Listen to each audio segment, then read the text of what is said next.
আসসালামু আলাইকুম। ২০২৫-২৬ শিক্ষাবর্ষের Dhaka central university অর্থাৎ আগে যে কলেজগুলো ৭ কলেজ নামে পরিচিত ছিল। এই কলেজগুলো এখন ঢাকা থেকে বের হয়ে এসে ঢাকা সেন্ট্রাল ইউনিভার্সিটি অর্থাৎ ঢাকা বিশ্ববিদ্যালয় থেকে পৃথক হয়ে ঢাকা সেন্ট্রাল ইউনিভার্সিটি হয়েছে।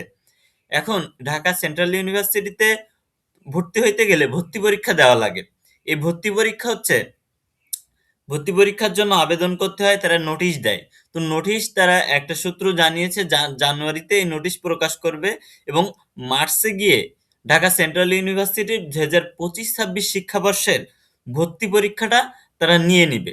মার্চের শেষের দিকে গিয়ে হয়তো ঢাকা সেন্ট্রাল ইউনিভার্সিটির ভর্তি পরীক্ষাটা হইতে পারে। তবে যদি তুমি ঢাকা ভার্সি এই যে এই সেন্ট্রাল ইউনিভার্সিটির ভর্তির পরীক্ষা দেওয়ার জন্য আবেদন করতে হয়, এই আবেদন করতে না পারো তাহলে কিন্তু তুমি ওই ভর্তি পরীক্ষায় বসতে পারবে না।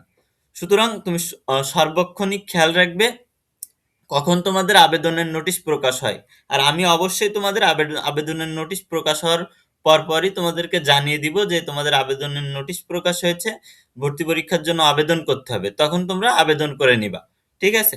তো এই মাসেই জানুয়ারিতেই তোমাদের যেহেতু একটা সূত্র জানিয়েছে জানুয়ারিতেই তোমাদের দিয়ে দিবে এই নোটিশটা, ভর্তি পরীক্ষার আবেদনের নোটিশটা, সেটা অবশ্যই তাহলে জানুয়ারিতেই পেয়ে যাবা। আর আশা করি যে ১ সপ্তাহের ভিতরে আশা করি পেয়ে যাবা। তা না পেলেও এই মাসের ভিতরে তারা দিয়ে দিবে। দিয়ে দেওয়ার সাথে, সাথে ১ম দিক থেকেই তোমরা আবেদন করার ট্রাই করবা। ঠিক আছে? আর যখন প্রকাশ করে টাইম দিয়ে দেয়, তখন আমি অবশ্যই তোমাদেরকে ভিডিওর মাধ্যমে জানিয়ে দিব।